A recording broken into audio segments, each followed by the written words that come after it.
ගෝන් ළමයි අද ඉදං වීඩියෝ සීරිස් එකක් පටන් ගන්නවා ආලෝකය සම්බන්ධයෙන්. හරිද?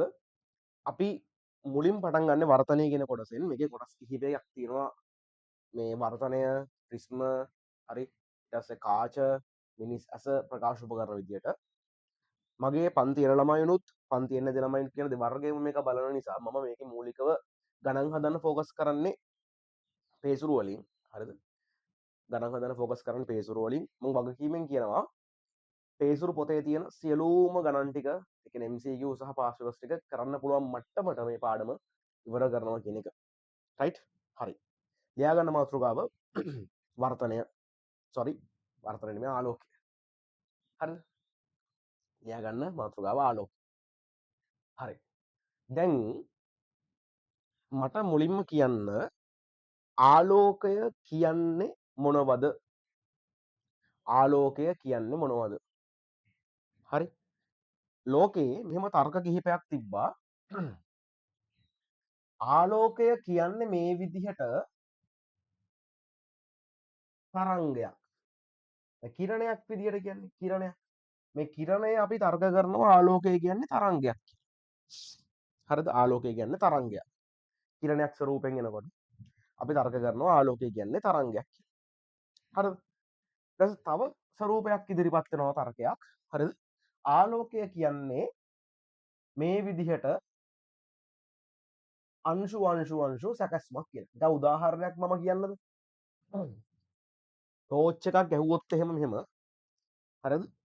ගණන් ගන්න එපා, ගොඩක් අසනීප වෙලා ඉන්නේ. මේ කටහඬ ගොඩක් වෙනස් වෙලා තියෙන්නේ. හරිද? මම ටෝච් එකක් ගැහුවොත් මෙහෙම ටෝච් එළියේ මම ගහුවට පස්සේ කෙලින්ම කියලා වදිනවනේ අතන. හරි, දැන් කොහෙර තැනක සර්ෆේස් එකක වදිනවා. හරි, එහෙම ගහුවම වදිනවනේ කියලා. ඒතර ඔයාලට පේනව නේද යාගේ ගමන් මාර්ගය? ඇයි ගමන් මාර්ගේ පේනවනේ. ඔන්න ඔය ගමන් මාර්ගයේ යන විදිය ගැන තමයි මේ තර්ක කරන්නේ. හරි, ලෝකේ ඉන්න සෙට් එකක් කියනවා ඔය නිව්ටන් වගේ යුගයේ කට්ටිය වගේ ආලෝකය කියන්නේ තරංගයක් කියලා.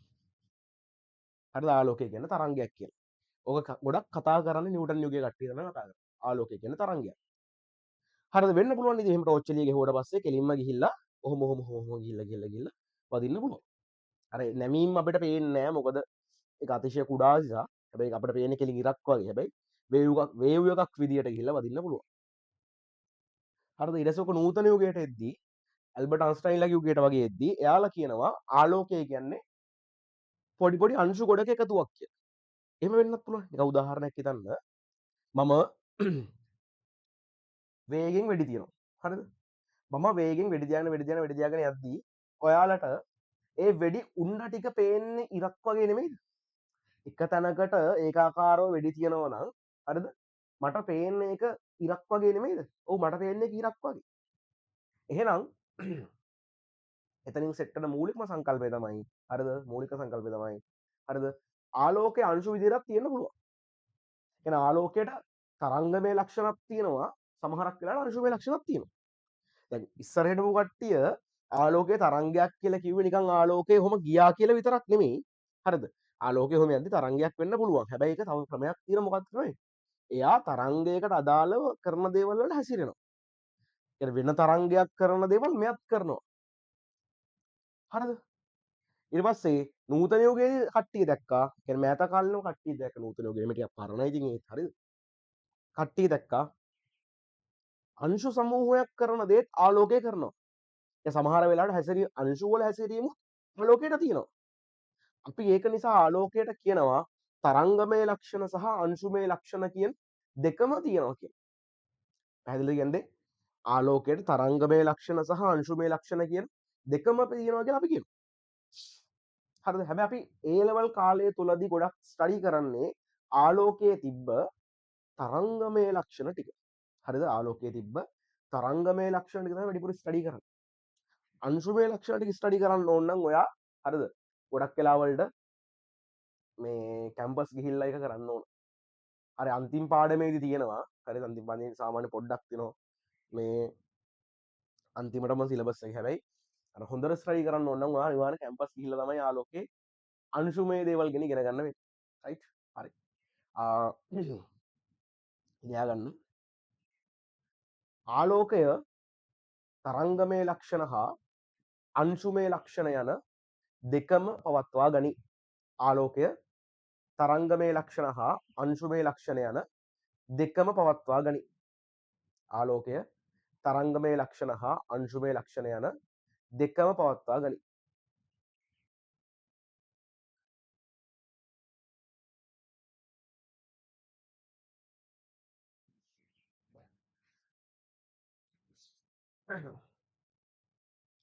ආලෝකයේ තරංගමය ලක්ෂණ හා අංශුමය ලක්ෂණ යන දෙකම පවත්වා ගනි. මරගේ මොකක් හරි වෙලා ළමයි. අවුලක් නැහැ දැන් ටිකක් දාලා කරන්නේ. එවිට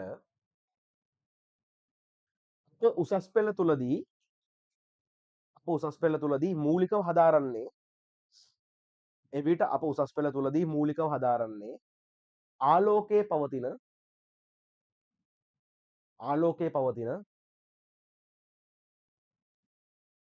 අංශුමය සැකැස්ම පිළිබඳවයි. අප උසස් පෙළදී මූලිකව හදාරන්නේ ආලෝකයේ පවතින අංශුමය සැකැස්ම පිළිබඳවයි. ආලෝකයේ පවතින අංශුමය සැකැස්ම පිළිබඳවයි. ආලෝකයේ පවතින අංශුමය ලක්ෂණ සැකැස්ම පිළිබඳවයි.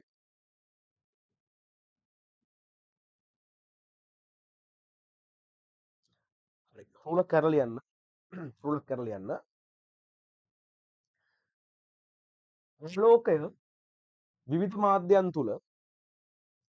ආලෝකය විවිධ මාධ්‍යයන් තුල විවිධ වේග වලින් ගමන් කරයි. ආලෝකය විවිධ මාධ්‍යයන් තුල විවිධ වේග වලින් ගමන් කරයි. ආලෝකය විවිධ මාධ්‍යයන් තුල විවිධ වේග වලින් ගමන් කරයි. එය පහත පරිදි තර්ක කළ හැක.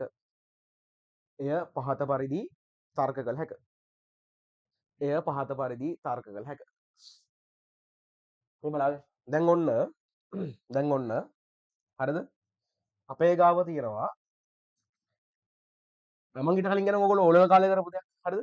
ඔයාලා O level කාලේ ඝන ද්‍රව වායු අඳුරගන්න හරිද?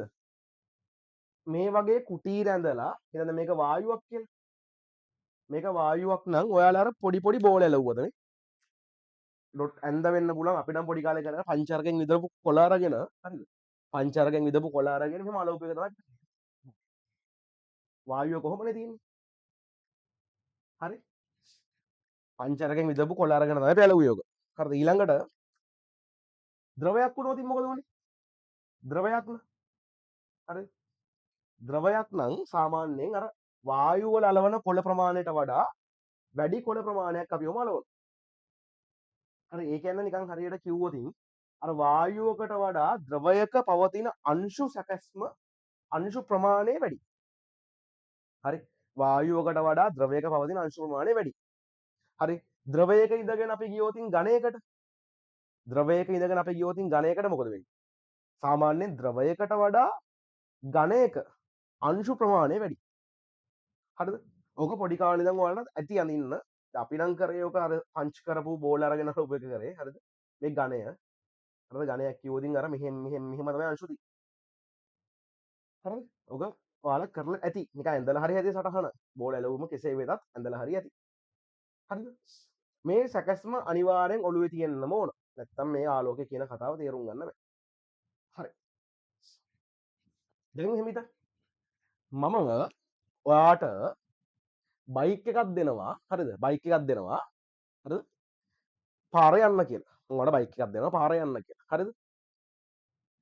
බයික් එකක් දෙනවා පාර යන්න කියලා. ඔයා බයික් එකේ යන පාර තමයි ආලෝක කිරණයක ගමන් මාර්ගය කියලා කියන්නේ. ඒක උදාහරණයක් හිතන්න. ඔයා දැන් ඔහොම බයික් දැන් ආලෝක කිරණයක් කොහොම යනවා කියලා. ආලෝක කිරණයක් කොහොම යනවනම් මේ තමයි ඔයා බයික් එකක යන පාර. හරි? ආලෝක කිරණය. එතකොට අපිට ඔයාගේ බයික් එකේ ඔයා යන පාර මට කියන්න පුළුවන් මේ තමයි ආලෝක කිරණයක් යන පාර කියලා. හරිද? එතකොට ඔයාට සිද්ධ වෙනවා විවිධ මාධ්‍යයන් ඇතුලෙන් යන්න. හරිද? විවිධ මාධ්‍යයන් ඇතුලේ යනවා කියනවා පාර යනවා වගේ. හරිද? පාරේ තියෙන පාරේ තියෙන වාහන තමයි මේ අංශු කියලා කියන්නේ. පාරේ තියෙන වාහන තමයි මේ අංශු කියලා කියන්නේ. හරිද? මම ආයි කියන්නම්. ඔයා බයික් එකක් අරගෙන යනවා පාරේ. ඔයා යන පාර තමයි ආලෝක කිරණයේ ගමන් මාර්ගය කියලා කියන්නේ. හරිද? ඔයා යන පාර තමයි ආලෝක කිරණයේ ගමන් මාර්ගය කියලා කියන්නේ. හරිද? එතනින් එහාට ගත්තාම හරිද? එතනින් එහාට ගත්තාම පාරේ තියෙන වාහන තමයි මාධ්‍යයේ තියෙන අංශු කියලා කියන්නේ. මාධ්‍යයේ තියෙන අංශු කියලා කියන්නේ. හරිද? අපි දැන් වැඩක් බලමු ඔන්න බලන්න. ඔයා දැන් මේ පාරේ ඔහොම ගියොත් ඔයා වායු කියන ඇතුළේනේ යන්නේ. එතකොට ඒකේ මාධ්‍ය අංශු අඩුයි. මාධ්‍ය අංශු අඩුයි කියන්නේ සාමාන්‍යයෙන් මොකද? මාධ්‍ය අංශු අඩුයි කියන්නේ සාමාන්‍යයෙන් පාරේ තියෙන වාහන ප්‍රමාණය අඩුයි.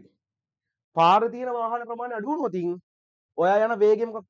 ඔයා යන වේගය වැඩි. ද්‍රවයකට එද්දී ඔයා යනවා දැන් ඔහොම යනවා හරිද? ඔහොම යනවා. ද්‍රවයකට එද්දී මොකද වෙන්නේ? ද්‍රවයකට එද්දී මාධ්‍යයේ තියෙන අංශු ප්‍රමාණය වැඩි. ද්‍රවයකට එද්දී මාධ්‍යයේ තියෙන අංශු ප්‍රමාණය වැඩි. හරිද? එතකොට හරියට නිකන් මොකක්ද උනේ? පාරේ තියෙන වාහන වැඩි වුණා වගේ. පාරේ තියෙන වාහන වැඩි වුණා වගේ. උදාහරණයක් හිතන්න එතකොට පාරේ තියෙන වාහන වැඩි වෙන්න ඔයා බයික් එකේ යන වේගය මොකක් වෙනවද? පාරේ තියෙන වාහන වැඩි වෙන්න ඔයා බයික් එකේ යන වේගය මොකද්ද වෙන්නේ? ඔයා බයික් එකේ යන වේගය අඩු වෙනවා. ඔයා බයික් එකේ යන වේගය අඩු වෙනවා. මේකේ වෙන්නේත් ඒක. එතකොට හිතන්න ඔයා ඝනයක් ඇතුලෙන් ගියොත් හරියට නිකන් හිතන්න වීදුරු කෑල්ලක් ඇතුලෙන් ගියොත් මොකද වෙන්නේ? වීදුරු කෑල්ලක් ඇතුලෙන් ගියොත් වෙන්නේ ඔයා යන වේගය තව ගොඩාක් අඩු වෙනවා. ඔයා යන වේගය තව ගොඩාක් අඩු වෙනවා. එතකොට මතක තියාගන්න ආලෝක කිරණයක් යම් මාධ්‍යයක් තුළ ගමන් කරන වේගය රඳා පවතින්නේ එම මාධ්‍යයේ පවතින අංශු ප්‍රමාණය මත. මාධ්‍යයේ අංශු වැඩි වෙන්න ආලෝක කිරණය ගමන් කරන වේගය අඩු වෙනවා. හරියට නිකන් ඔයා බයික් එකෙන් පාරේ යද්දී පාරේ වාහන වැඩි වෙන්න ඔයා යන වේගය අඩු වෙනවා වගේ. ඔක හරියට තේරුම් ගන්න. ඔක හරියට තේරුම් ගන්න. රයිට්? පැහැදිලිද කියන පොයින්ට් එක? රයිට්. ලියා ගන්න. ආලෝක කිරණයක් මාධ්‍යයක ගමන් කරන වේගය ආලෝක කිරණයක් මාධ්‍යයක ගමන් කරන වේගය එම මාධ්‍යයේ පවතින අංශු ප්‍රමාණය මත රඳා පවතී. ආලෝක කිරණයක් මාධ්‍යයක ගමන් කරන වේගය එම මාධ්‍යයේ පවතින අංශු ප්‍රමාණය මත රඳා පවතී. එම මාධ්‍යයේ පවතින අංශු ප්‍රමාණය මත රඳා පවතී. අංශු ප්‍රමාණය වැඩි වන විට ආලෝක කිරණය ගමන් කරන වේගය අඩු වේ. අංශු ප්‍රමාණය වැඩි වන විට ආලෝක කිරණය ගමන් කරන වේගය අඩු වේ. අංශු ප්‍රමාණය වැඩි වන විට ආලෝක කිරණය ගමන් කරන වේගය අඩු වේ. ලියන්න වෙලාව ගොඩක් දෙන්නේ නැහැ මං හරිද? පොඩි ආවල් දෙන්නේ. ඔයාලා ලියා ගන්න අවශ්‍ය නම් වීඩියෝ එක නවත්තලා ලියා ගන්න. හරිද? වීඩියෝ එක නවත්තලා ලියා ගන්න පුළුවන් ඔයාලට. කිසි ප්‍රශ්නයක් නැහැ ඒක. හරිද? ඊට පස්සේ මේ විදිහට පල්ලෙහාට පොයින්ට් එකක් දාගෙන යන්න. එම්. හරි. දාලා ලියන්න ත්‍රිත්වය. ඊට පස්සේ වාතය. ඊට පස්සේ ලියන්න ජලය. අන්තිමට ලියන්න වීදුරු. හරිද? ත්‍රිත්වය වාතය ජලය වීදුරු. ත්‍රිත්වය වාතය ජලය වීදුරු. හරිද? ලියලා ඉස්සරහින් ඊතලයක් පල්ලෙහාට දාන්න ඕන. ඉස්සරහින් ඊතලයක් පල්ලෙහාට දාලා ඔහම හරිද? ඉස්සරහින් ඊතලයක් පල්ලෙහාට දාලා ලියන්න ඉස්සරහින් මෙහෙම. ඉස්සරහින් ලියන්න මේ ලියන්න එහෙම. ඉස්සරහින් ලියන්න. ආලෝකයේ වේගය අඩු වේ.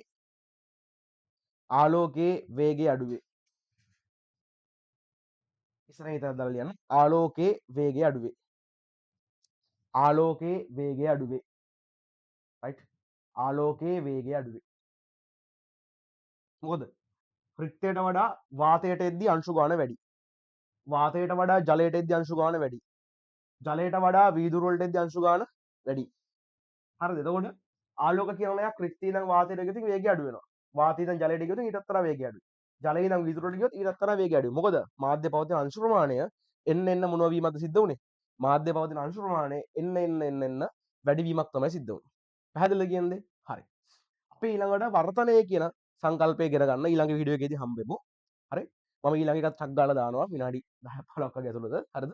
ඒක නිසා මේ මුලින් මේක මේ බලා ගන්න මම මේ වීඩියෝස් ටික සතියක් දෙකක් වගේ තමයි තියන්නේ YouTube එකේ. මොකද දීර්ඝ කාලිනව තියන්න බෑ.